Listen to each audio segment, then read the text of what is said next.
This board that was established back in 2015, it hasn't actually met since 2021, but it still appears in existence on the government website. We've got an excellent Lord Chancellor. Could you perhaps assist him to get that Criminal Justice Board up and operating again? Because there's a real concern of a lack of join-up across this sector.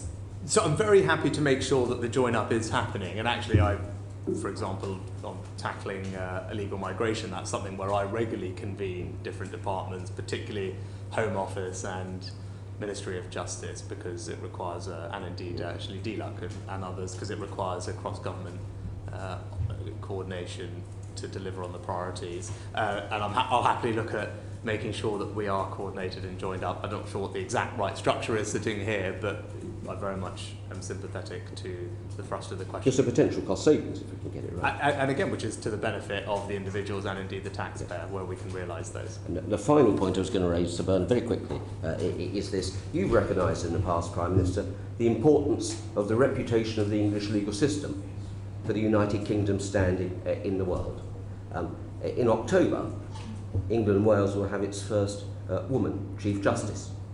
Will you make a point of making an early opportunity to meet with Dame Sue Carr when she takes up her appointment, so you can learn from her firsthand the real pressures that there are on the courts? Because delays of 2 years or so for a small business to have a money claim that can make all the difference to its survival, heard in the county courts, for example, are really not acceptable or fair. Would you agree? Yeah, so I've actually met already with the previous Lord Chief Justice, I think a couple of different times since I've been Prime Minister, and I fully expect that I will continue those meetings and engagement with the new Lord Chief Justice. And we are focused very hard on reducing the court backlog. Obviously, more funding has gone into it, as the committee will be aware, but also we've removed the limit on sitting days in the Crown Court. We've continued to use the, I believe, 16 Nightingale courtrooms, and actually we raised the statutory retirement age for judicial office holders, all of which are initiatives that help expand judicial capacity to help us get through the backlogs. But it remains a commitment and a focus of ours, but I look forward to discussing that with the new Lord Chief Justice in due course. Thank you very much. Thank you, Sir Bob. We're now moving on to the all-important subject of the Russian aggression in Ukraine and other associated security issues, with Alicia Cairns, Chair of the Foreign Affairs Committee. Thank you, Chair. Prime Minister, I fear that we are on the cusp of the Gaza crisis of 2023. Yesterday we took up presidency of the UN Security Council. How do you hope that over this month we will use that to shed a light on what is taking place, but also what outcomes will we achieve during our presidency? So what were you referring specifically to, Alicia? So the Gaza crisis, so essentially Israel-Palestine, but also as President of the UN Security Council over the next month, what have you tasked Foreign Office civil servants to achieve? Well, I think there's a couple of different things. Obviously, with regard to the current situation in Israel and around, of course we support Israel's right to self-defense and have condemned the recent terrorist attacks. We would say that the protection of civilians must be prioritised in any military operation, and would urge the IDF to demonstrate restraint in its operation and for all parties to avoid further escalation in both the West Bank and Gaza, both now and in the days ahead, and also call on Israel to adhere to principles of necessity and proportionality when defending their legitimate security interests.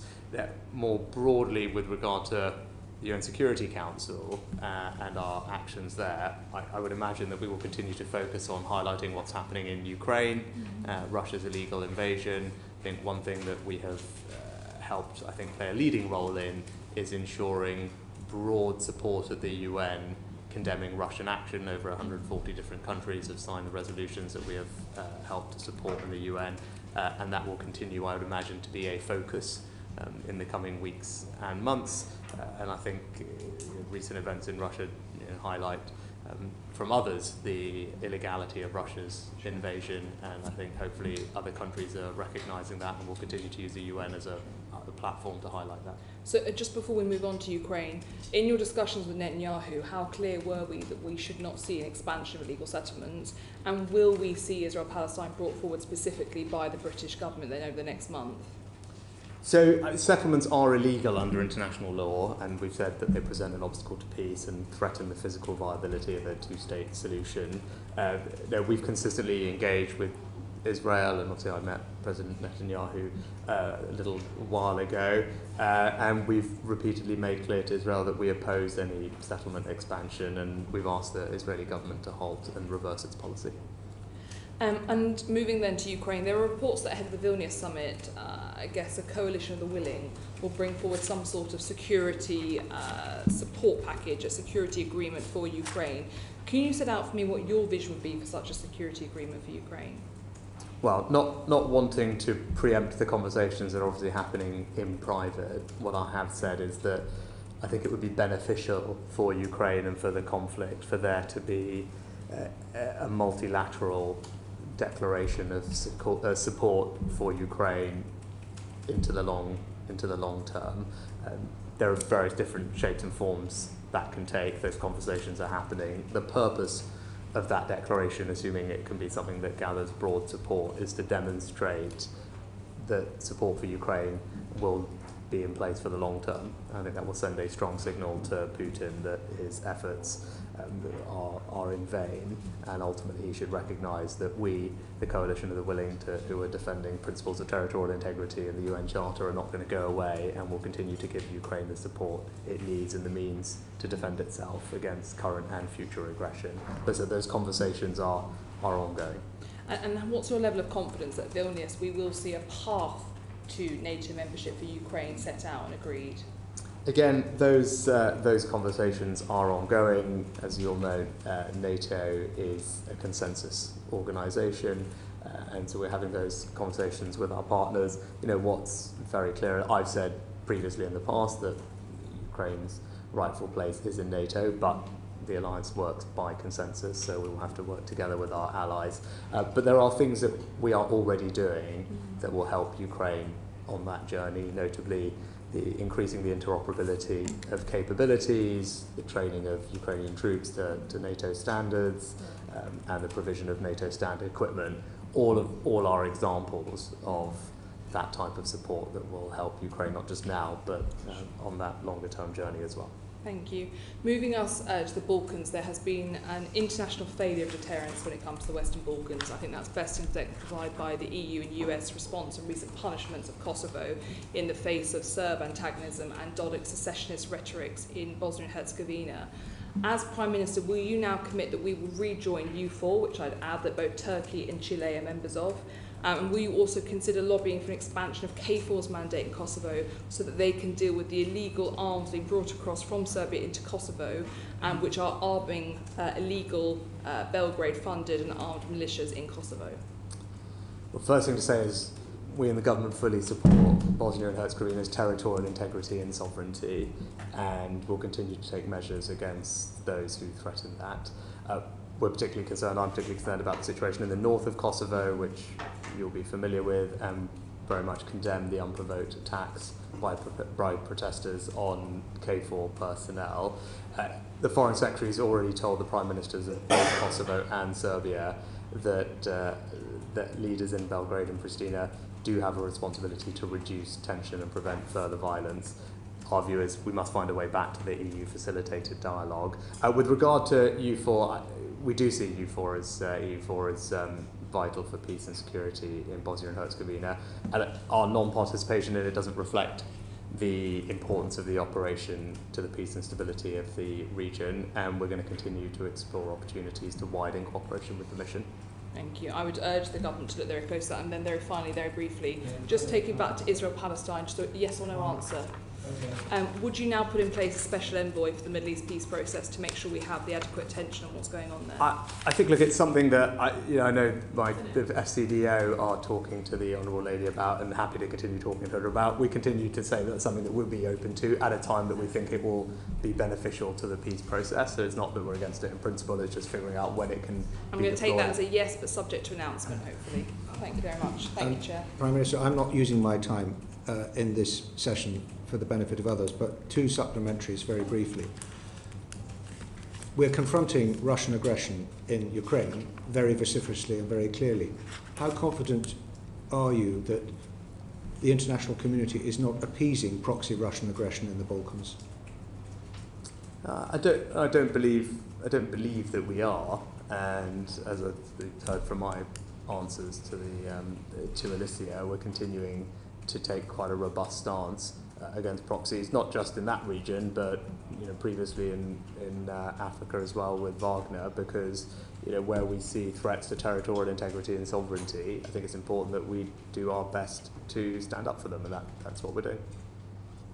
And the war in Ukraine will last as long as the friends of democracy around the world allow it to last. The more support we can give, the quicker it will end successfully for the Ukrainians. Are we doing enough, and what more could we be doing?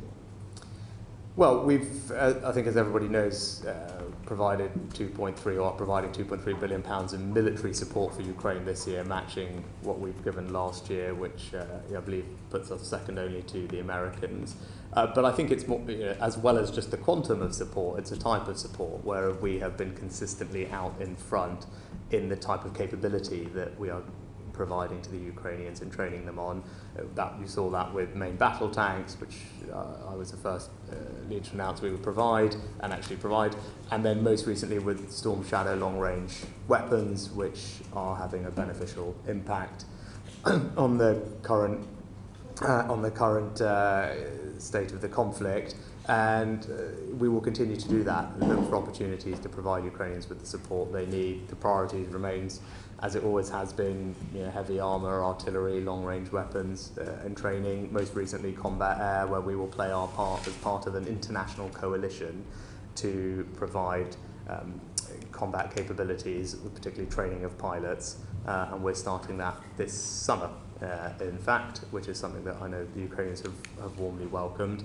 And we continue to talk to other countries about increasing their support for Ukraine, both in quantum and in capability. And I think that is important at this stage, because the priority is to ensure that the counteroffensive can be as successful as we would all like it to be. Thank you, Prime Minister. Greg Clark on science and technology and AI. Thank you, Sir Bernard. Good afternoon, Prime Minister. Prime Minister, a few days ago you told London Tech Week that the possibilities of AI are extraordinary. What do you see as the biggest positive impact of artificial intelligence? Well, I think just in the last few weeks in the news reporting, you've seen some of the promise of AI paralyze people being able to walk, the kind of cracking of the structure of almost every known protein, and starting to be able to model reactions in nuclear fusion. So it just gives you a sense of the variety that is there. And also when you combine that with the computational power of quantum, I think you can really start to imagine a future in which even incurable diseases like cancer and dementia or new ways to grow crops all might be possible. For me, I'd kind of put it in a couple of different categories. I think straightforwardly on the economy side, an interesting report from PwC recently that estimated a kind of 10% GDP benefit over the coming decade. You're starting to see that in the way that companies are using AI, and indeed leading companies like Palantir opening their European AI HQ here, and the quality of our research, etc. So that's on the economic side. I've spoken in the past about AI holding out the promise of being a general purpose technology, and the economic research is very clear that leads to a kind of J-curve effect in productivity that we are on the cusp of hopefully realising. And then in public services, I'd say health and education are the two areas where I'm excited, particularly in healthcare. I think people are reasonably familiar with the opportunity to speed up diagnosis of a range of different conditions, but also improve the productivity and accuracy of, for example, people looking for skin cancers. There's interesting derm AI technology that is being deployed, or robotic surgery. And then in education, the opportunity to reduce workload for teachers, whether it's lesson planning or marking, but then also provide personalised tuition for children. The Khan Academy is starting to roll out an AI chatbot, which has, I think, enormous potential, because we know that more personalised approach to learning has huge benefits for children, particularly disadvantaged children. And tutoring in the physical sense is hard to scale, but the technology allows us to provide that, and I think that would be transformational. Absolutely. So lots of upsides. But in that speech to London Tech Week, you said that we must do AI safely. So what do you see as the biggest danger of AI? So I would categorise the risks into a few different buckets. I think First, is the socioeconomic risk from the large-scale societal shifts that the technology will bring. That's often what technology does. That doesn't mean you should stand in the way of it, but it just needs to make sure that we're cognizant of it and provide people with the skills they need to flourish in a world that is being changed by technology. I think the second is the risk of misuse, and that is whether it's open source models or otherwise, the ability that they can be used as tools to generate misinformation or identify and exploit cyber vulnerabilities or create harmful content or deep fakes or child sexual abuse. That's the kind of second category. I think the third category would be tool use, whereby foundation models can be used to activate capabilities in the real world. And then the last category is what people would describe as capability overhangs, and that kind of trends into the area of more existential risk, because there's just a lack of understanding at this point about what the potential of these models might be. Now, obviously separate to all of that, there are national security risks, which I'm sure the Honourable Gentleman acknowledge. I appreciate I'm limited in what I can say, but I think thinking about it in those four categories is probably the right way to go about it. Thank you. And you've convened an international safety summit for the autumn. Are you intending that to be a summit of like-minded countries like the US and Japan, perhaps? Or is it for all countries, a bit like the International Atomic Energy Authority that includes countries like China and Russia? What do you have in mind? I think in the first instance, mainly what we're trying to do is acknowledge that there is a global dimension to this challenge, and AI doesn't respect national borders. Countries are at varying stages of their thinking about how we can put guardrails in place to make sure that we can realise the benefits of AI in a way that's safe and secure, and it seems a sensible and reasonable step to just try and bring some of those countries together to talk about these problems in a collective forum, because ultimately there will need to be some coordination. Sure. So I think it's quite early thinking. As I said, it's more just about bringing people together. So all countries together? Well, it's just bringing people together who are thinking about these things in a similar way, to exchange ideas, share information, as I said, because AI doesn't respect national borders, and I think we will all benefit from hearing and talking to each other in a conversation with the businesses themselves.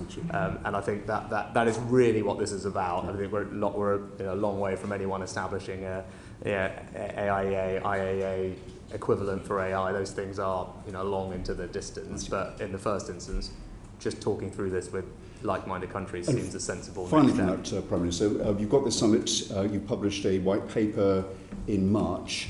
The last session of this Parliament begins in November. Do you expect there to be an AI bill in the King's speech?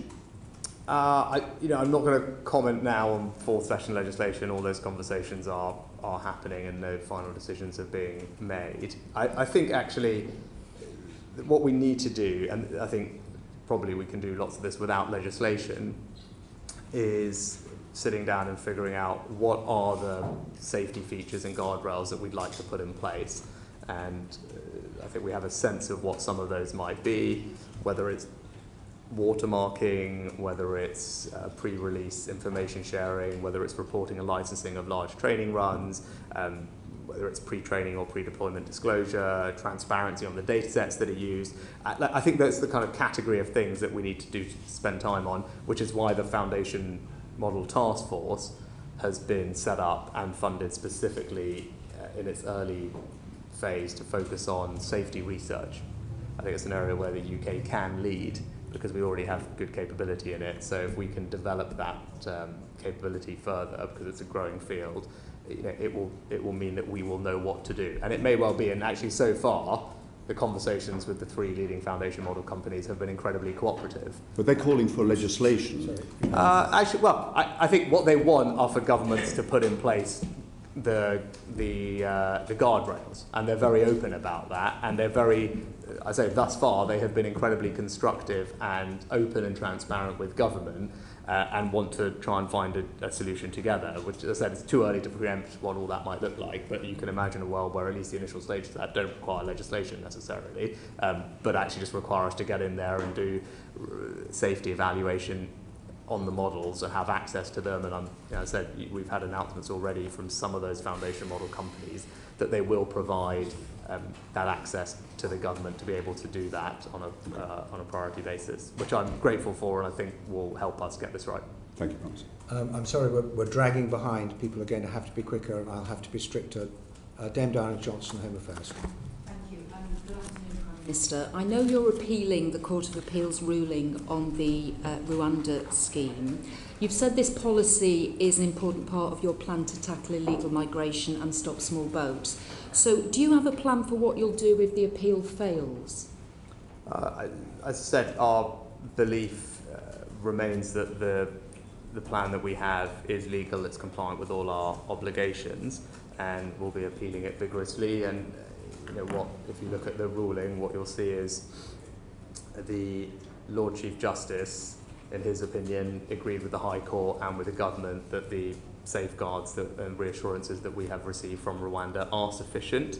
There's a very specific point of contention about the onward relocation, potentially, of people who we send to Rwanda. I said we believe that the safeguards we have are sufficient, so we'll continue to confidently and vigorously pursue our case. So you're betting everything on the Rwanda policy being upheld in the Supreme Court? Well, no, that's not. I think that's not a fair characterisation of what we're doing. Well, it's a gamble, isn't it? You're not sure. Last year and indeed this year, I set out a range of things that we're doing to tackle this problem. Yes. So, for example, can I come on to that? Because I've got some specific questions of what you're going to say. Just because you asked the question, it could be a very substantive additional piece is the new deal that we have with Albania. Yeah, Albania with the greatest respect, Prime Minister, I've got very little time and I do want to get through some important issues with you. So if I could just leave that, I've got your. But I think you made response. A statement that we're betting the house on one thing. I think it's reasonable for me to say, well, let me give you an example of something else that is significant, that is making a difference to the problem. Dame Diana. With the greatest respect, Prime Minister, I've got quite a few questions I want to ask. So you're clear that you think Rwanda's going to succeed in the Supreme Court. Just on the small boats issue, I think it's 6 months today since you made your 5 promises to the British people, including stopping the small boats. Now, win or lose in the Court of Appeal, in the Supreme Court, right now, your plans around Rwanda are on hold. So does that mean your attempt to stop the small boats, that's on hold at the moment? No, and a good example of why it's not on hold is our deal with Albania. Albania accounted for 1/3 of illegal migrants that crossed last year.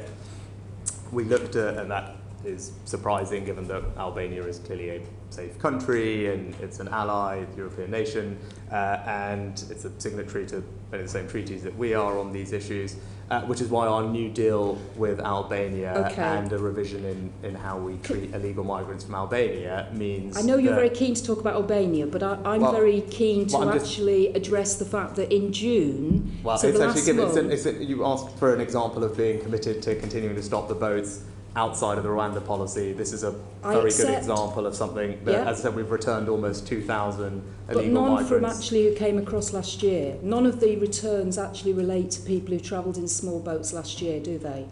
Because we work through the backlog of people we've got. But because of the new deal, we are now able to return people to Albania, and you can start to see the early benefit of that deterrence because in the most recent data that we had, the number of illegal migrants from Albania had reduced considerably since we put that new deal in place. Okay, let's move on from Albania. It shows that you can make a difference on this policy. The largest number of people who crossed the Channel in small boats last year, the largest number in any of the records that have been kept over the last 5 years, 3,824. The majority come, or a large chunk, come from Afghanistan. So what I'm just trying to get to is, with the rate of progress that you're making at the moment, when do you think you'll be able to fulfil your pledge to stop the small boats? I said obviously the court will have to determine its own ruling, and that is outside of the government's hands. It's the court that determines the timing of its rulings. But in the meantime, we can get on with a range of other things, as I said. We've talked about the deal in Albania. The other thing, one of the other things we're doing. You've talked about the deal in Albania quite a lot. Actually, we'll move on to one of the other things we're doing is tackling illegal working to show people that if they do come here illegally, they won't be able to disappear into the black economy. So one of the things we've done is increased the number of illegal working raids by Right. about 50%. Can I just ask you some Doubled the number of questions that arrests. relate... And again, all of that will contribute, I believe, to a deterrent effect. Okay. With the greatest respect, Prime Minister, I want to ask you this. The illegal migration bill, which was introduced earlier this year, since the bill was introduced, 8,128 people have crossed the channel in small boats. So if we assume your Rwanda policy is upheld in the Supreme Court, Rwanda has said they can take a capacity of 500 people. So that leaves 7,628 who've come across since the bill was introduced. What do you intend will happen to those people? As I said, I'm not going to talk about a private commercial contract that we have, but our Okay. Rwanda scheme, as we have said multiple times, is uncapped. Okay. So I think That's that is not what the important. Rwandans say, well, is it? Well, the Rwanda scheme is uncapped, Okay. and which is why I believe it can act as a very helpful Okay. deterrent when the scheme is up and running. Can I move on to your other promise, which is around dealing with the backlog? And when you came last time, you said you were going to double the workforce, triple productivity, and re-engineer the system to deal with the backlog, the legacy backlog. Yet the National Audit Office has found the Home Office is not yet making enough decisions to actually achieve your target of clearing that part of the backlog by December 23. So I just wondered what's going wrong, because you were very chipper last time about how you were going to deliver this. Yes, so I think when I made the announcement, the legacy initial asylum backlog was around 92,000. When I gave the update earlier this year, that had reduced by almost a fifth, by about 17,000 down to around 74,000. So that is the progress that has already been made in reducing the legacy initial asylum backlog. And I said that those numbers were when I last gave the update, but they were down by around a fifth. So you'll deliver by December? Your time's up. Sorry. Moving on to the cost of living crisis, Harriet Baldwin for the Treasury Committee.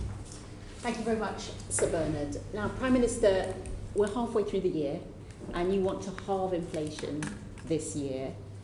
And how is that going? What probability would you assign to you achieving that by the end of the year? Well, I'll leave that to the forecasters, but we remain committed to bringing inflation down.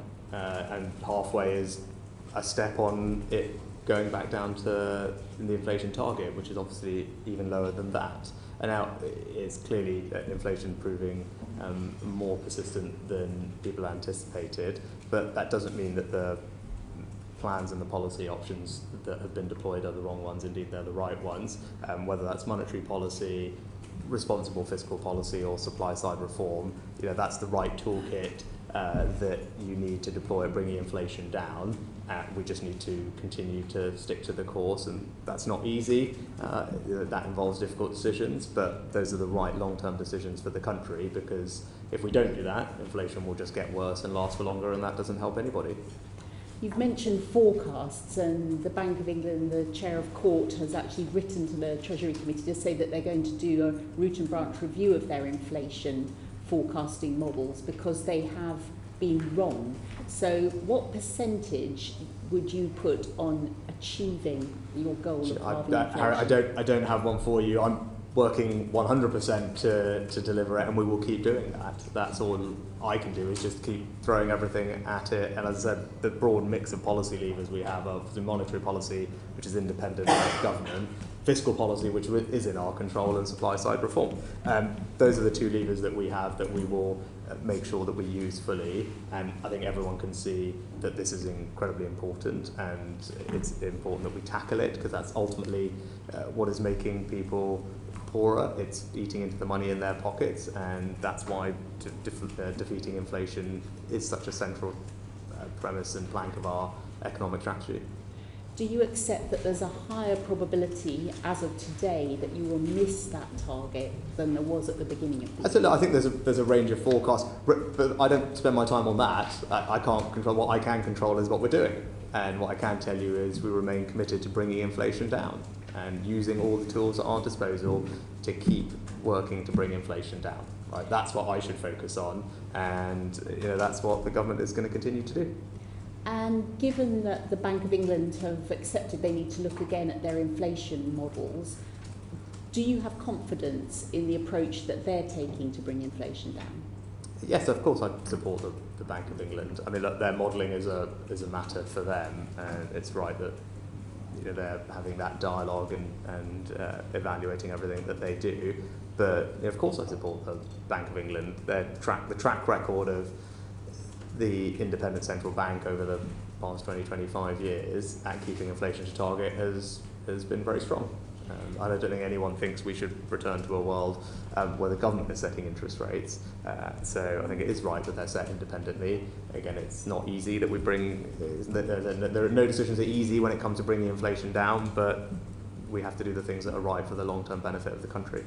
You're confident that the tools that they're using are the right one, because obviously they keep raising the bank rate, and that's affecting mortgage payers in particular. And actually a small cohort of mortgage payers who are either on a variable or whose fixed rates are coming to an end. So it's a really small subset of the population that are having to do the heavy lifting in terms of reducing demand through this monetary policy tool. Is there nothing that could be done that might sort of widen the fiscal pain, as it were, that would make it less of a problem that the Bank of England could only solve through raising rates much more sharply than they had anticipated? So again, it wouldn't be right for me to comment on monetary policy, but there are lots of different transmission mechanisms for how monetary policy feeds into the real economy. Obviously, mortgage rates are one, but there are other ways as well. You're right about the transmission mechanism being perhaps slower when it comes to mortgages than it has been in the past because of the preponderance of people to have at least short-term fixed-rate mortgages now, but that's something that the bank take into account in their modelling. But as I say, the mortgage aspect of it is just one of the many transmission mechanisms of the monetary policy. What else can we do? Well, that's where I talked earlier about fiscal policy and supply-side reform. So fiscal policy is making sure that our borrowing is responsible, our approach to public sector pay is responsible. If we get those things wrong, that makes the inflation situation worse. And with supply-side reform, it's about making sure that we are increasing the supply of areas of the economy where we are short. That's fundamentally leading to some of the inflationary pressures. So whether that's in energy, labour markets, or elsewhere, I think we should target our policy there. And look, of course, I acknowledge the difficulty that rising interest rates pose for mortgage holders. And may I just use my last half minute to ask about savers and the transmission mechanism of them being paid more by the banks. Do you endorse the campaign that the Treasury Committee's had on that? Look, I endorse what the Chancellor said, was the issue needs to be resolved. I know he's met recently with the FCA and they've agreed to deliver better deals for savers by driving competition and increasing reporting, which I think they're doing in the next few weeks in particular to make sure that savers are benefiting from higher interest rates. So I fully support the FCA's review, and indeed the new consumer duty gives them a stronger power to take action if necessary. And alongside that, the Charter for mortgage holders provides support and relief for mortgage holders that are facing difficulty with repayments, allowing them to either stretch the term of their mortgages or switch to interest-only payments. Either or both of those can save people hundreds of pounds a month potentially on their mortgage bill when it reprices, but also they can do that without any impact on their credit rating. And there is also the support for mortgage interest scheme for more vulnerable borrowers, which has been increased in generosity and accessibility. So those are the different things that Thank you. are Moving there to help on, people. Clive Betts for Department for the Housing and Communities and Levelling Up Committee. Yeah. Good afternoon, Prime Minister. I'm sure we can all agree that there's a real problem in this country, both the rising housing costs and a shortage of housing, which affects the whole country, but some families in particular. And therefore, it is important that the government achieves its target of building 300,000 new homes a year. I presume that is still the government's target. But at the end of the year, you consulted on, through planning policy, of abolishing local housing targets that councils have to meet. So when you get back to the office and get out your spreadsheets and you look at the 300,000 target at the bottom, which the nation has to hit, how can that be done if the government's going to give up its influence over the individual targets in each local area that are supposed to add up to that 300,000? Well, what I would say is we had a commitment to deliver 1 million homes over the Parliament, which we're continuing to make progress towards. I think in the last year that we have numbers for, ending 2022, something like 230,000 additional homes were delivered, which in and itself was the third highest yearly rate, I think, in the last 3 decades. And indeed, if you look at the last few years, all of them have been in some of the highest rates we've seen for decades. So I think that shows that the government's policies are delivering, and we're making progress to our overall ambition of 1 million homes over the Parliament. And with regard to the planning reforms, I think it's important that the planning system, also has the confidence. Targets remain there, but they're a starting point as opposed to something that's being imposed on communities without reference but how is to the the government going to particular achieve the circumstances. 300,000, Prime Minister, if you're losing control of the individual figures that add up to it? I mean, Litchfield's, the planning consultancy, have said that this planning policy in consultation is going to reduce house building to 150,000 a year, half the government's target. Already this year, housing starts have fallen by 12% from a figure that was well below the 300,000 to begin with. That's not success, is it? Well, I think what is success is, as I said, we've delivered some of the highest years of new housing additions in 3 decades over the last few years. So I think that shows that the approach is working. And what we are doing as well is ensuring that we support local communities to bring housing on stream, particularly on brownfield land, where we're investing taxpayer funds to help remediate land and unlock Are you effectively thousands giving of local homes. communities a veto then over achieving the 300,000? No, it's as I said, what we're doing is we are reforming how the planning system works so that we strengthen the neighbourhood plans, which actually, particularly neighbourhood plans, have shown that they can deliver the housing that people need in their local areas, but they do so in a way that has the consent of the community, which is important. And it means that the character of local areas and the particular circumstances in each local area, whether it's greenbelt or something else, are taken into account in assessing what is a reasonable amount of housing to deliver. How that's going to get us to 70,000 more homes when you're taking away the ability to influence targets. Can I just go on to one other point, Prime Minister? Many people, because they can't afford a home, there's no social housing to rent, end up in the private rented sector, sometimes through choice, often because that's the only place for them to go. Since 2020, the local housing allowance, which helps the poorest families pay for the rent in the private rented sector, has been frozen. Yet at the same time, rents in the private rented sector have risen by 25%. There's now only 1 in 20 homes that are covered by the local housing allowance. How is it fair for government policy to impact so severely on the poorest families who no longer can pay for the rent of most homes in the private rented sector with the allowances that are available to them? So, look, I can't remember precisely, but I think we increased the local housing allowance a couple of years ago by a very significant amount. I feel like frozen since 2020, Prime Minister. Yeah, but it frozen at a level that was significantly higher than it was before, whereas about a £600 uplift to, from memory, about 1.5 million doesn't households. help families with a 25% rent increase they can't pay for. So, and actually there's the discretionary housing payments of a few £100 million that are there to support people as well, as on top of housing benefit. And the Affordable Homes Programme has delivered thousands of new affordable homes for rent, and will continue to do so as well. But affordable homes are 80% of market rents, Prime Minister. They're not affordable to most people, are they, on the lowest incomes? I look at it, it's a question of how you're targeting that support, but as I said, the Affordable Homes Programme, I think it's over £11 billion over its period. It's significantly higher than the one that it replaced. It's supporting thousands of new affordable homes for rent, together with housing benefit, discretionary housing payments. All that support is there. But even public service workers, nurses, policemen and others can't afford affordable rents in London, can they? 80% of market rents are just not within the remit of many public service workers struggling on their current levels of pay. Yes, which is why on the other side we've taken huge steps to help people with their energy bills, which is saving them around £1,500 over the past few months, raising the national living wage by record levels to put more money in their pockets, raising the threshold at which people start paying national insurance. All of those things also put more money in people's pockets. I think a lot of people will think, Prime Minister, you're not really on their side.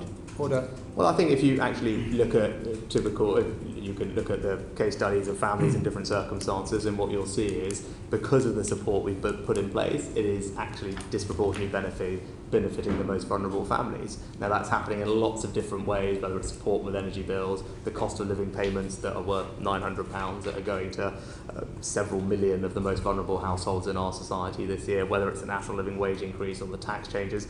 All of those add up to quite meaningful support for families, deliberately targeted on the most vulnerable families. Moving on, Catherine McKinnell for the Petitions Committee. Thank you. But it's not working, is it, Prime Minister? Do you take responsibility for the fact the UK has the highest inflation in the G7 and the lowest growth projections? So I think we've had this debate in the past, and if you look at the growth projections, actually we were the fastest growing country in the G7. I asked a very specific question. No, I asked a very specific question, which is, do you take responsibility for it? Of course, I take responsibility to the government. But I think just to correct what you're saying, I think it's important. As actually the head of the IMF. No, sorry. Do you dispute those facts? We have the highest inflation rate in the G7 and the lowest. Well, no, I'm just asking if he disputes the facts. Because there's no point in giving a 2-minute answer. I'm putting them in context because it's important. As the head of the IMF themselves says, because those are the numbers that you are quoting. The head of the IMF themselves said at a press conference here in the UK, which I'm sure the Honourable Lady was listening to, she's quoting the figures, that it is actually not right to focus on one specific year when it comes to growth forecasts. And actually, if you look at any period, either the 2 years before, where we were the fastest growing country in the G7, all the projections for the years thereafter, we are not the lowest growing. I'll move to reality then. She asked about inflation, which I think is important. Worth bearing in mind. Sorry, if you look Prime Minister, I've got quite a few questions I need to ask you, and I think it's important to focus on the reality of the people contacting us in Parliament about the realities they face. 1 in 7 are cutting back or going without food because of a lack of money currently. That's 1 in 4 in my region of the North East. What level of food insecurity does the government assess is acceptable in this country? Of course, you don't want anybody to live in food insecurity. But that's the reality. So what's the government doing about it? Prime Minister to answer. So why don't we? So let me explain the various things that we are doing to help people with the cost of living. So the first and most significant intervention is to support people with their energy bills, because that is the #1 cost increase that they are facing. That support is worth £1,500. It's about half of a typical family's energy bill, and it is benefiting all families up and down the country. I think the second thing is for the most vulnerable families, so the ones that the lady is talking about, the several million of our most vulnerable families, they will receive direct cost of living support through the welfare system. Those payments, £900 for someone who is in receipt of universal credit, additional payments for pensioners or those who are disabled. Then also we're making sure that those on low incomes are benefiting. The national living wage has gone up by record levels this year. Why are people going hungry? And then particularly, all the money that people are receiving can be used for whatever they deem is most important to them, including food. But the cost of living payments that are going to people can be spent on food. So I think that does help people. And then very specifically on food, what have we done is extend the holiday activity and food programme that's funded hundreds of millions of pounds a year. That provides not just food but also activities to disadvantaged children outside of term time. We have Healthy Start vouchers for expectant, pregnant or new mums that also helps, and of course the Free Schools Meal programme is there. So I think if you put all of that together, whilst I accept of course things are challenging, there are a range of different measures in place to help people with the cost of living, deliberately and specifically targeted on the most vulnerable in our society. In terms of mortgages, millions are currently terrified about what's going to happen with their mortgage as it comes up for review, and have been ever since the disastrous mini-budget last year of Truss and Kwarteng.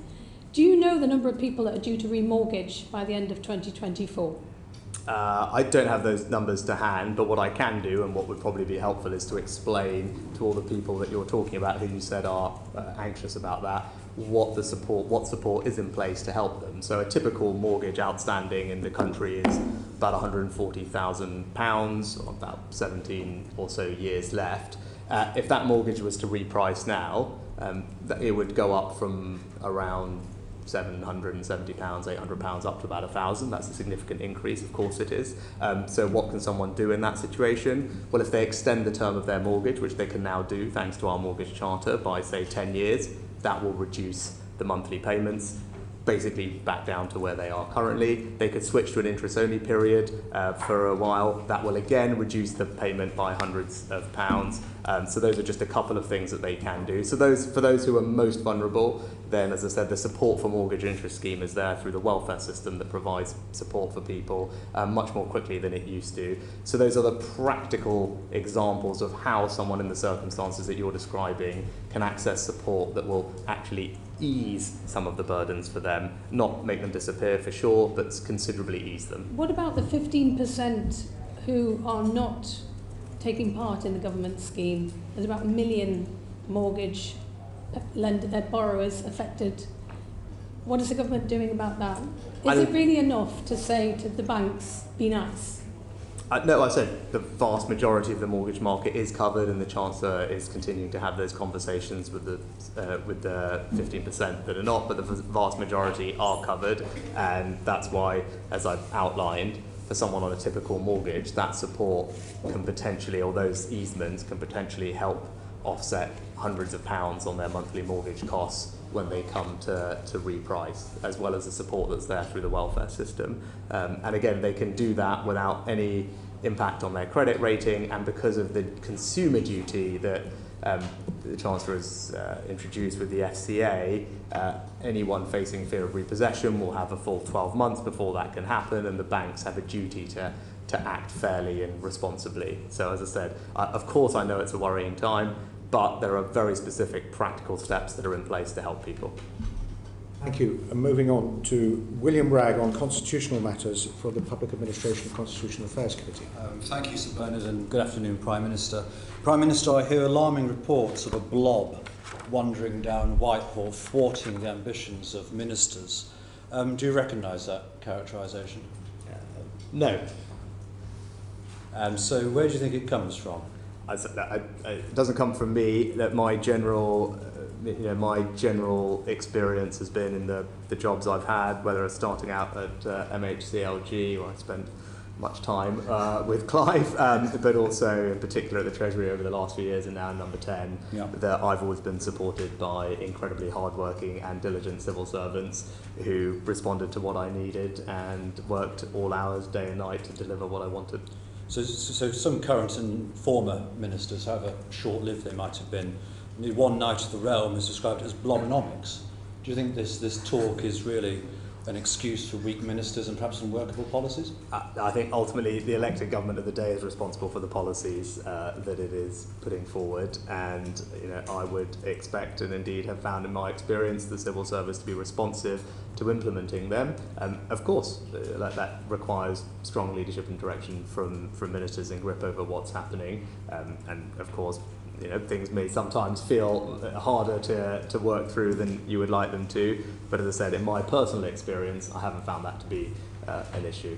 And so with your experience, which I accept entirely, do you sometimes take those struggling ministers to one side and perhaps put a friendly arm around their shoulder and perhaps try to inculcate that sense of work ethic in them? I think everyone is working very hard to deliver for the country, elected and appointed ministers, and also the civil service that works for them. Of course, the last few years have not been easy for anybody, given all the various challenges, pandemic, war in Ukraine, and the demands that's put on the entire system. But I think everyone remains committed to delivering, and I would expect them all to work very hard to do so. So reports of relations between the government and civil service being at an all-time low are somewhat exaggerated? Certainly from my perspective, and that's not conducive to delivering for the country, if indeed they were to be that, right? That my view, and has always been, that I've been very fortunate to be served by absolutely brilliant civil servants who have given me everything I've always asked of them and more at all hours of the day. I've been very fortunate and grateful to them for that support. I continue to find that in my current job, and I have no reason to expect that to change. And my general view is that their job is to support government to do it, and we should do that in a constructive attitude, and that's what I'd like to see and expect to happen. Thank you. Just to come on to matters to do with House of Lords appointments, if I may. Could you just briefly explain what you understand to be the conventions around resignation honours, and in particular the nomination of new peers? So my understanding is that previous Prime Ministers are entitled to resignation honours. They would go through the normal vetting process. I followed what I understand and believe to be the long-standing convention of forwarding those names to the Palace for clearance after they have been through the vetting process, without any active involvement, engagement or interference in that process. And so you conducted your constitutional role entirely proprietorily?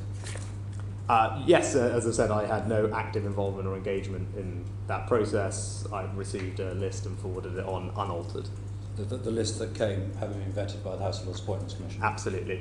And I think there's only one example in the past of that not being the case, is that right? Not with yourself as Prime Minister? I'm not familiar with that example, but...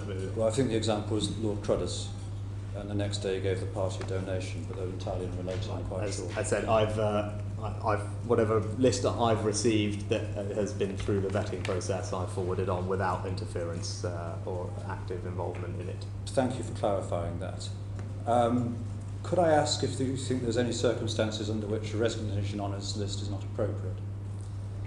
I said, look, it's a long-standing convention that's been adhered to by, I think, parties of on both sides of the House, and I've fulfilled what I believe to be my constitutional role in following convention and forwarding on a list that I received that had been vetted for approval without interfering and opining on it, and that has generally been the case for political honours more broadly. They're forwarded without the person in charge necessarily agreeing with political honours more generally, and that's how the system has worked. May I ask if you're still reviewing former Prime Minister Liz Truss's list?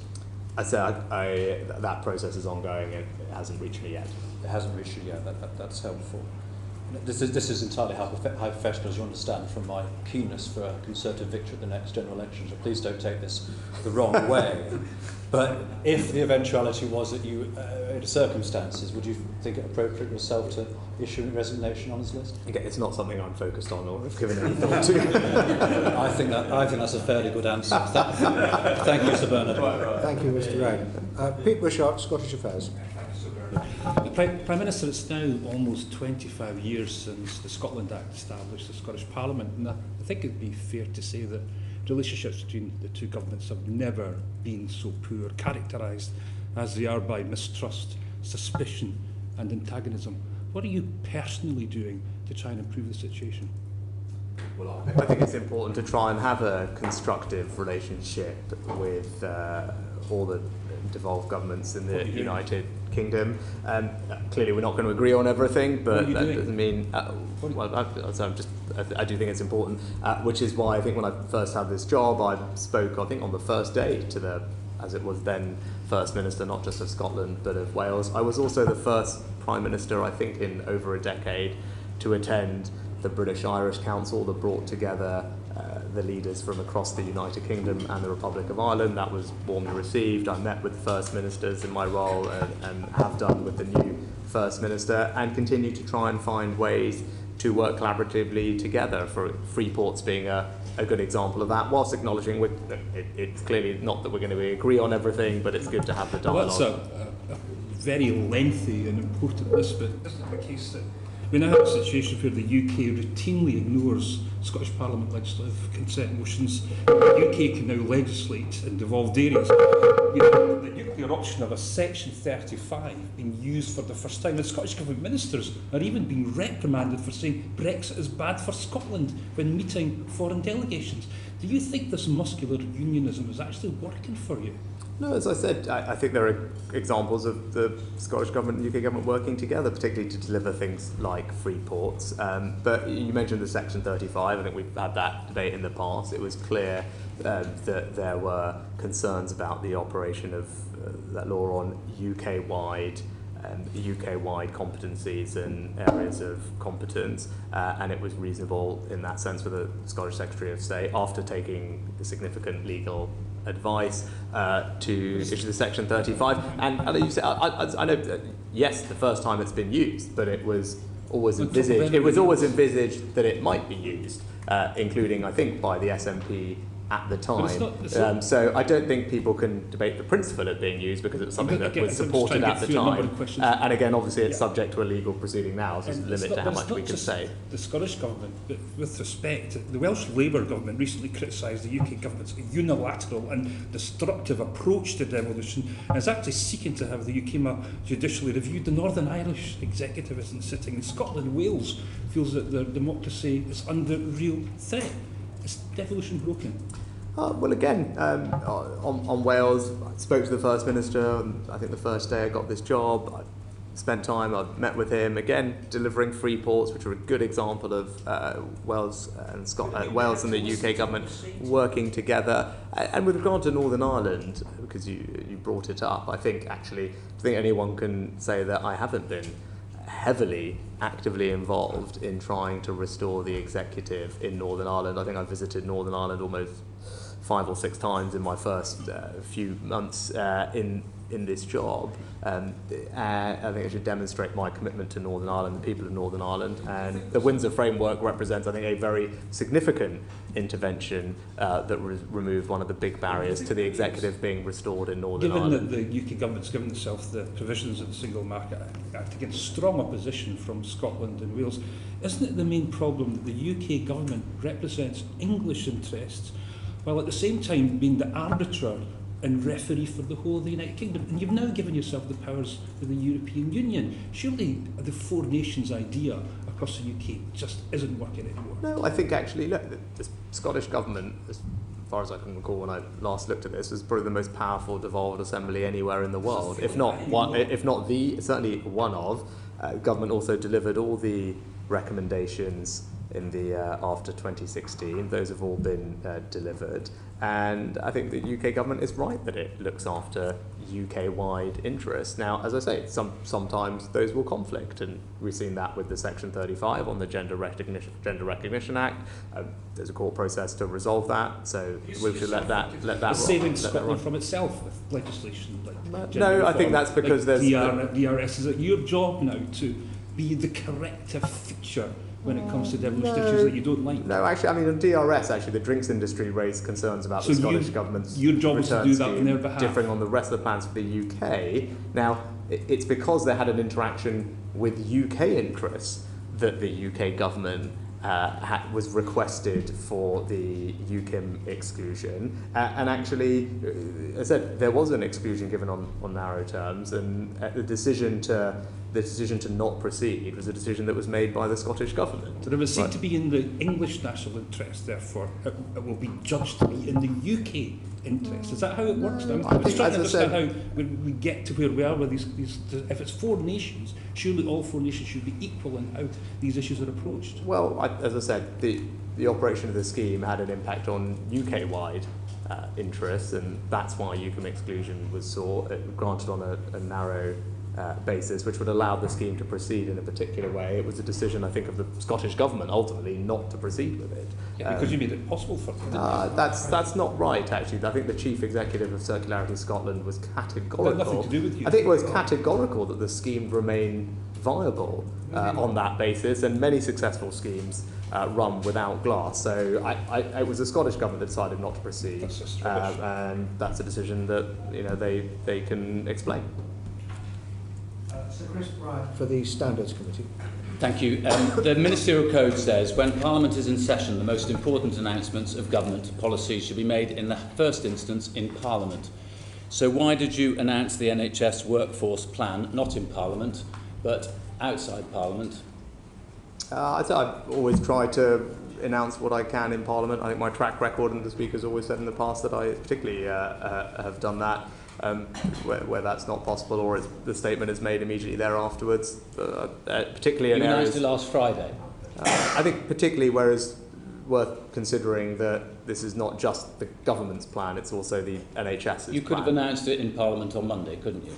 As I said, this involved not just the government; it involved also the NHS. Because it was the NHS's long-term workforce plan. The government was pleased to support it and proud to support it, and it's a plan that will do something special for the NHS in this 75th year. The Speaker said yesterday the Prime Minister is a Member of Parliament. He is answerable to the Members of Parliament from all political parties. I have to say that his behaviour was not acceptable.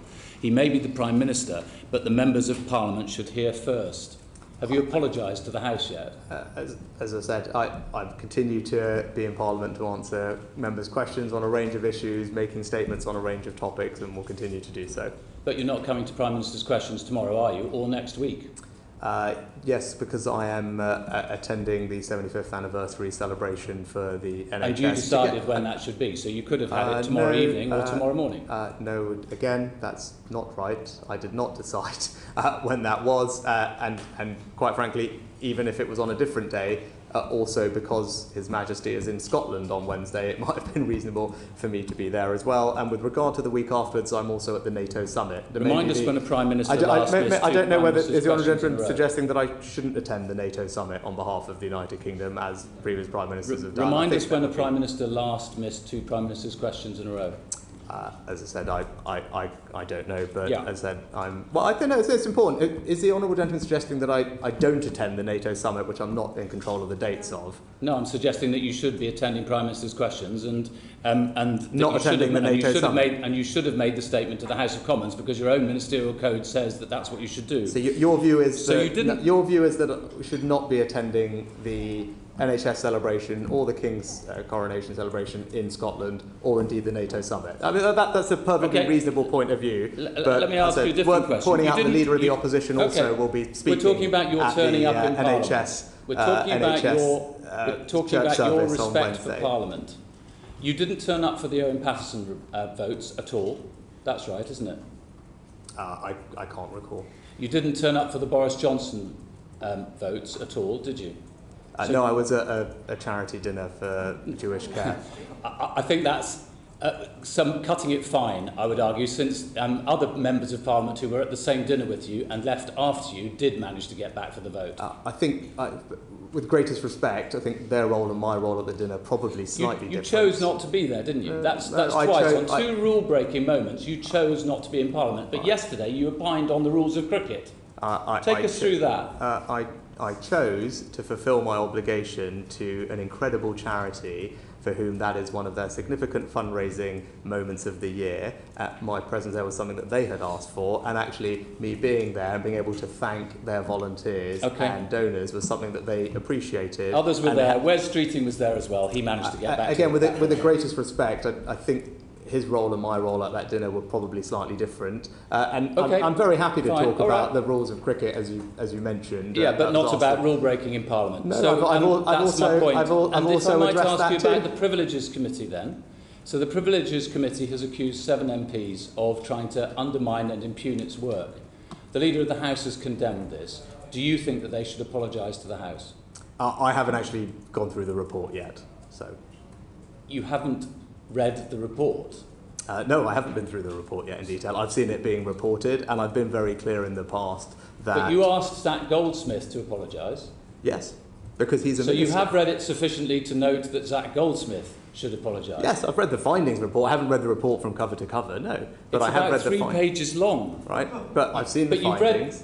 You know that Zach Goldsmith ought to apologise, but you haven't got an opinion about whether the other 7 should because there's a apologise. difference between Zach Goldsmith's role as a minister, and I think that wasn't consistent with him being a minister, yes. So you have read the report? I have not read every page of the report. Okay. Sorry, which are you talking about? Which reports?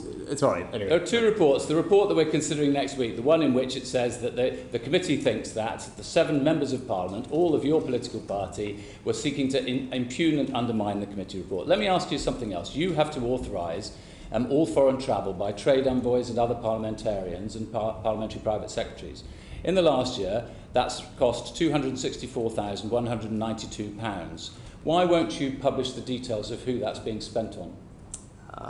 It's not something I'm familiar with the details of past practice on that, but I'll happily look into it. Okay, different question. Do you think UK businesses should still be trading in Russia at all? I think UK businesses should be following all the sanctions legislation that we've put in place. Do you think they should be trading in Russia at all, a year after the second invasion? There may be particular circumstances in which some businesses are in the process of either divesting or where it's considered that it would actually be detrimental to our interests or hand over assets very cheaply to the Russians. But as I said, the job of business is to comply with the laws that we set. So Mantrack, which owns Unitrack FZE, sold new diggers to Russia in April of this year, and you took £5 million from its owner. Is that right? I said Last question. I'm not familiar with the specific company. Philip Dunn, Environmental Audit Committee. Last time we met at this committee, Prime Minister, you were very keen to pay tribute to the leadership role of the UK on climate and nature issues, and you particularly singled out Lord Goldsmith for his role in delivering the biodiversity deal in Montreal. Are you still as proud of UK leadership on climate and nature in view of Lord Goldsmith's remarks in his resignation letter last week? Yes, I'm grateful to him for the work that he did, which helped contribute to that role. But as I said, we should be very proud of our leadership role on tackling climate change, but also putting nature at the heart of how we do so.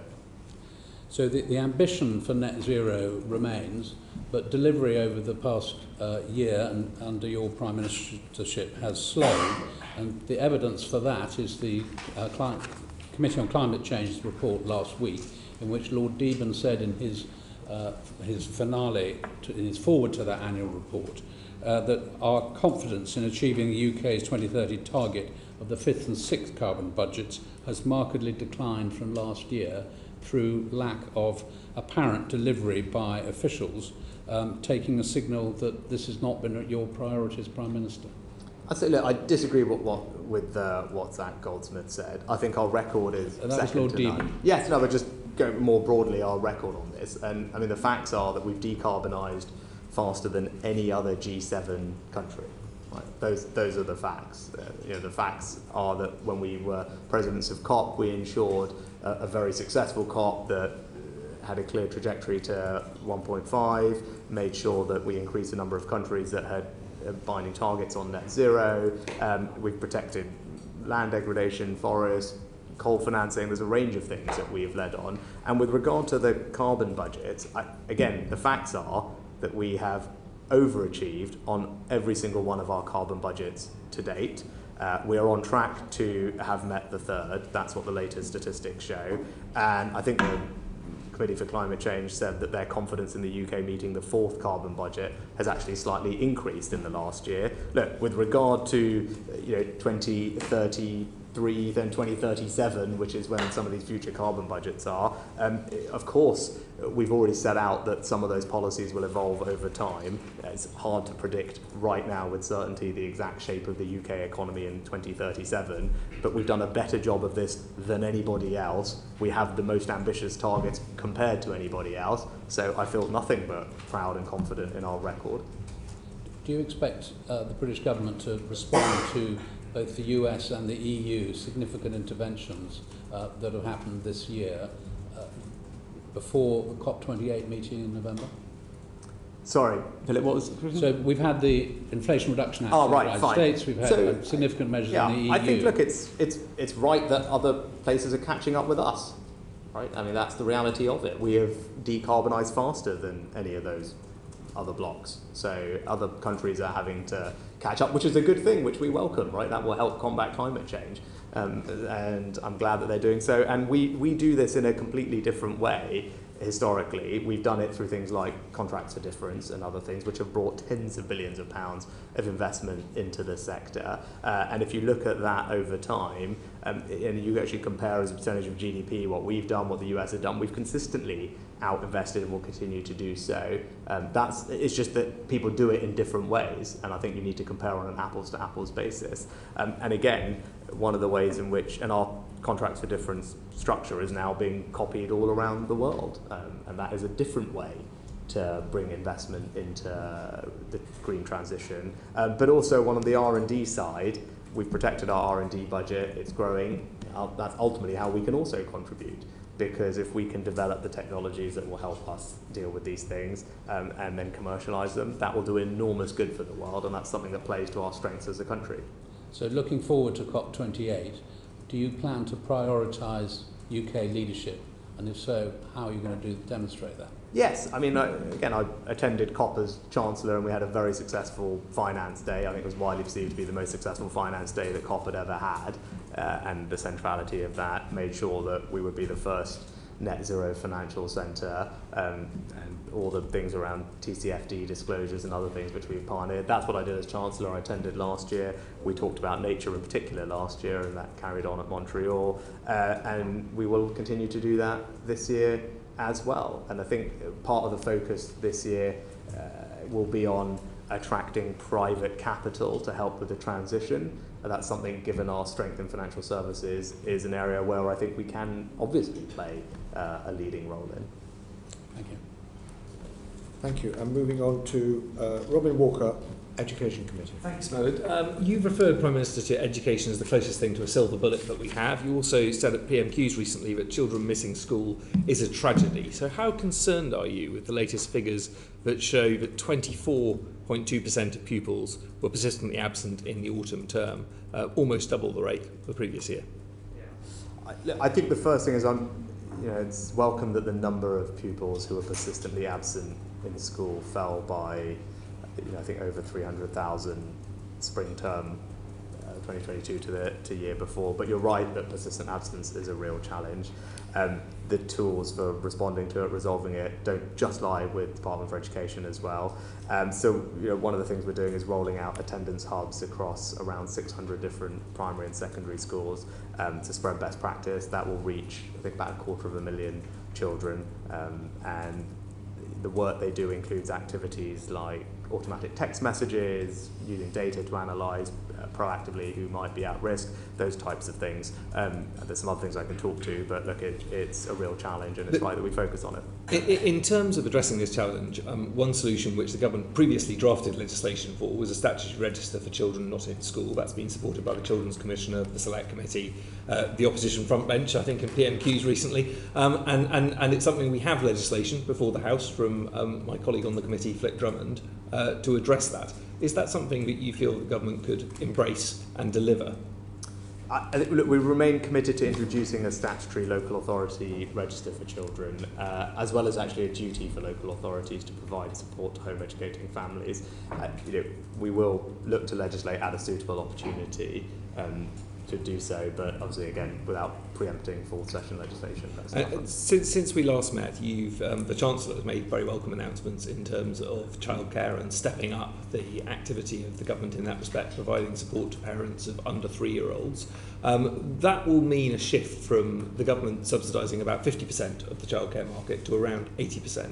Do you recognise that that's an additional burden of responsibility on ministers and the government to make sure it is adequately funded so that settings can keep going? Yes, just first thing to say is that a member of my family has a financial interest in a childcare company, but as well as the expansion that the Chancellor announced in the provision extending the age entitlement, significant funding was put in to deal with the existing entitlement to meet inflationary pressures. It was around 200 million in this year, paid from this September, and then rising to just shy of 300 million for the future year, with further uplifts to come.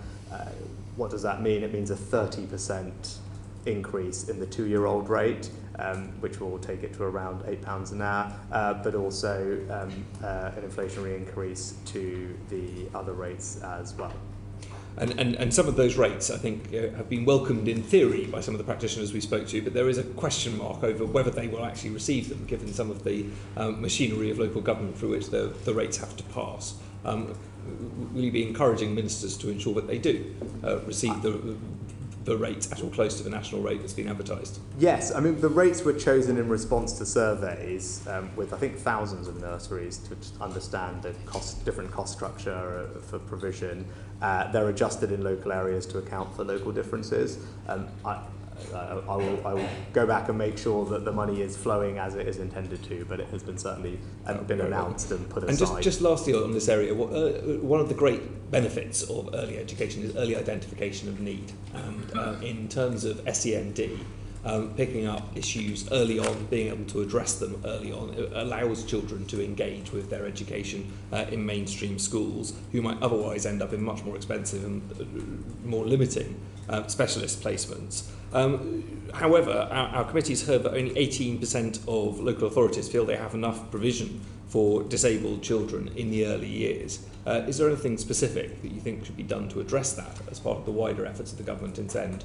I'd say the SEND and Alternative Provision Improvement Plan that we published in March, I think, of this year, just sets out the government's mission for SEND and alternative provision, making sure that it can fulfil, or we can collectively fulfil children's potential and have trust of parents in the system and financial sustainability. And alongside that, we're increasing the high needs funding by over about £10 billion for this financial year, which is 10% increase over last year's funding. So, that should help. And moving further up the school system, there's been a lot of concern about transparency on schools' teaching of RSHE materials. And how do you strike the right balance between reassuring parents and making sure that they can have access to these materials and making sure that children do have access to the curriculum that the Conservative government introduced? Yeah, look, my personal view is it's vital that what children are taught in RSHE is age appropriate and factual. I was concerned by reports that wasn't the case, as was the Education Secretary. That's why we brought forward a review of the RHSE statutory guidance. We've assembled an expert independent panel who are drawing on different backgrounds: health, education, equalities, children development, safeguarding, to help inform our work. Their work should conclude in September, and their recommendations will help us form a public consultation for later in the autumn. So that's our approach to that. With regard to materials for parents, I think we've been very clear. Parents should be able to see all resources, and I don't think... And ministers have repeatedly stated from the dispatch box that parents should be able to see. I think courts have ruled otherwise. If there is a legal issue here, would legislation be a possibility to address it? I'd say we're working through that as we speak, but our general view is that copyright law does not prevent a parent from viewing external resources. We've written to schools to clarify our expectations, but as I said, the review and the guidance will work through that particular issue, but our current position is that copyright law shouldn't prohibit that from happening. Great. Thank you. And finally, Steve Bryan for the Health and Social Care Committee. Thank you, Chair. Prime Minister, well done. Well done on getting the NHS long-term workforce plan out. It's a serious piece of work, and it's a big moment. And well done for taking the long view, because clearly a 15-year plan outlives even the next Parliament when you're Prime Minister. Can I ask you about medical school training places? It says in the plan that the first new medical school places will be available from September 25. Now, presumably that's about the public expenditure cycle. But we've heard from colleagues in medical schools who are in a position now to make offers for September 24 to domestic students who want to be doctors in England. If there were funded places available now. The UCAS deadline for September next year is the 15th of October this year. Is there a reason why we're kicking in September 25? Well, it's not just the medical training places. My understanding of it is we need to make sure that the pipeline can also deal with the other training that people will need, not just in the medical schools, and the system needs to be able to deliver that at the same time. But also, as one of the things we talked about is we're looking at the medical school training itself and looking at whether there are ways to improve the efficiency and streamline that process. And we want to make sure we do that work, because if there's a way to fund medical school training places that are done in a more efficient or effective way, we'd like to do that. So that work needs to happen as well. And I think that will take some time, because that will obviously involve the medical regulators to look at potential different ways of training students and making sure that they're okay with it if we can do the training in a slightly shorter period of time whilst obviously maintaining the quality. That would be beneficial, and then we want to put incremental funding into that ideally, so we need time for that process to play out. There's a lot of announcements in the plan. I mean, I think you could have filled your number 10 grid for many, many weeks hence with the number of things that are in here. One of which was talking about, with respect to training dentists, a tie-in period to encourage dentists to spend a minimum proportion of their time delivering NHS care in the years following graduation. Could you tell us how long that could potentially be in your mind, and was that discussed in political circles for doctors more widely? Yeah, I think I addressed this at the press conference. I think people have raised concerns both on the medical side and the dentistry side.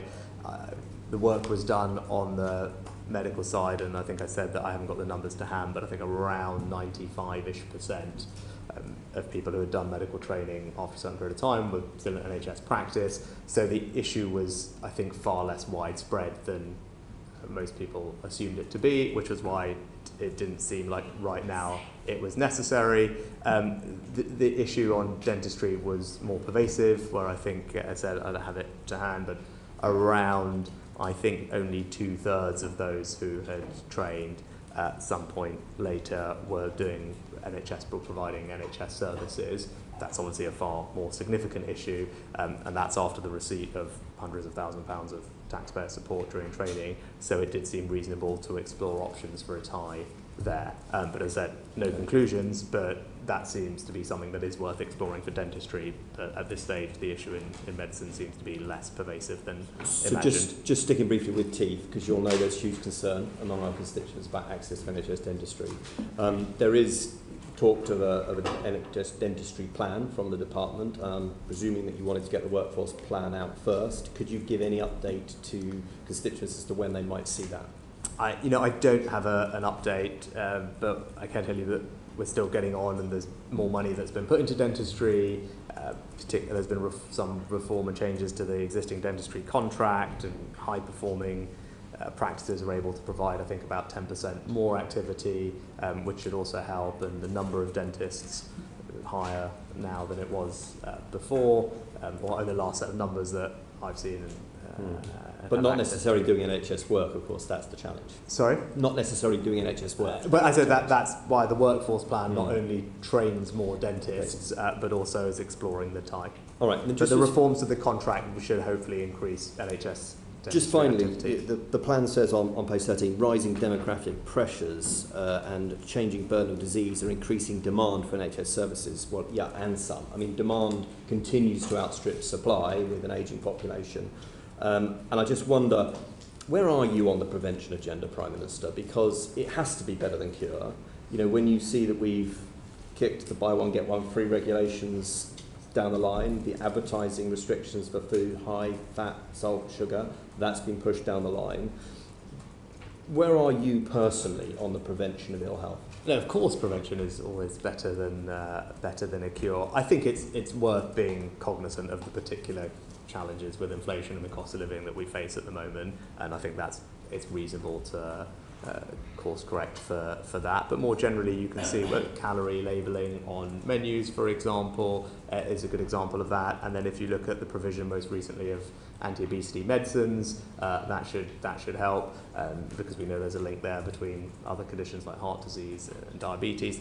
But then also on smoking, where the Switch to Stop programme again is trying to act proactively and I think quite innovatively, and the Chief Medical Officer who's here would be able to talk to you about it better than I can, but there's such persuasive evidence that programme, of the schemes that we've done on a smaller scale, if you can help people switch away from smoking to using vapes. This is not disposable vapes for children, which is obviously concerning, and I've spoken about that in the past, but for existing adult smokers to switch, there are clear public health benefits of that before bigger problems come down the line. So those are some examples of the things we're doing in the prevention space.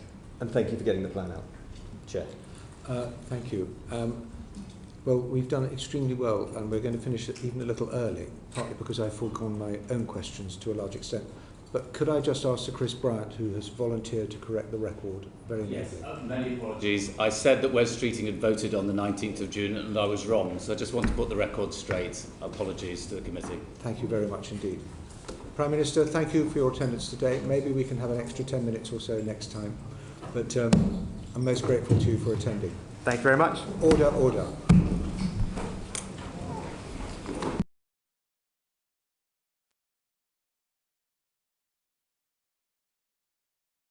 The proceeding has ended.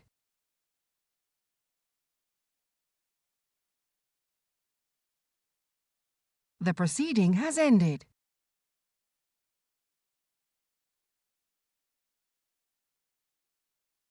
The proceeding has ended.